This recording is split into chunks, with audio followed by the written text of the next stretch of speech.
think it rained on me for about 2 minutes a day, and that was it. So a couple of small showers around, not very many, little showers here and there in spots. This is radar just over the last 3 hours, and a little shower here and there pops up, mostly in Starr County, now in Mexico. But that's really about it. Starr County, you can see a little bit of rain right there, just briefly around 3 or 4 o'clock between about Rio Grande City and Sullivan City. But everything else has now formed in Mexico. So pretty much going to be dry. You might see one little sprinkle still before sunset. It's hot though, still 97 in McAllen, 91 in Harlingen. We've had record highs today in Harlingen, McAllen, and Weslaco. Didn't quite make it in Brownsville, missed it by 1 degree. I think it hit 91 and the record was 92, so almost. But tomorrow should be a little bit cooler, but it feels very hot now with the humidity. Dew points are up, the humidity's up, so it feels like it's about 100 in many areas, including Rio Grande City, Harlingen, Raymondville, 104, the heat index in McAllen. That's how hot it feels with the effects of humidity if you're standing in the shade.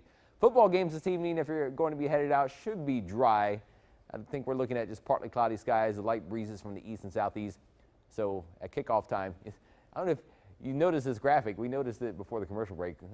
This field goal is actually kicked from the 10-yard line on the opposite side of the field. It's, it's like the best kick ever.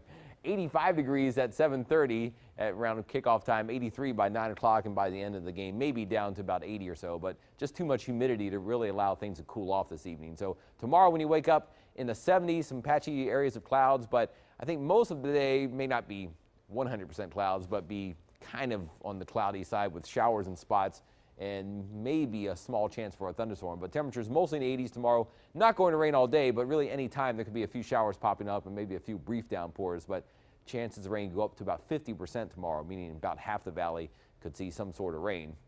Now across Texas, some showers up to the north. That's along a cold front moving in. This front moving to the south. Not going to be a strong front at all. It will kind of brush us on Friday, but just a slight drop in temperatures and humidity. So at least the hotter weather gets pushed aside. Tomorrow we're looking at some showers at times during the day. You see Future Track shows a flare up with showers here and there, but still a day when it's going to be fairly warm and humid. By tomorrow night, the front's still trying to come in, and then it kind of just sideswipes us almost on Friday with just a small dip in temperatures, but temperatures on Friday still probably at least in the upper 80s, and there might be a shower or two. Saturday, if you're making plans, the moisture's really never getting pushed all the way out, so we might see 1 or 2 showers, but most of Saturday should be a dry day with kind of partly to mostly cloudy skies and temperatures again back in the 80s, and about the same for Sunday, maybe a couple of small showers. First 1570 forecast, though, something we'll talk about with Tim Smith at 6 o'clock is bigger chances of rain maybe later next week, but out of the next few days, your best chance of rain is tomorrow, and then it drops off a bit for the weekend. But highs mostly in the 80s. Remember to set your clocks back an hour late Saturday night, early Sunday morning.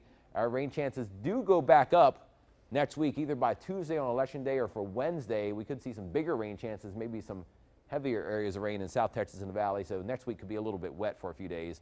We'll continue to track it ahead in your first 1-5 forecast here on Channel 5 News at 5.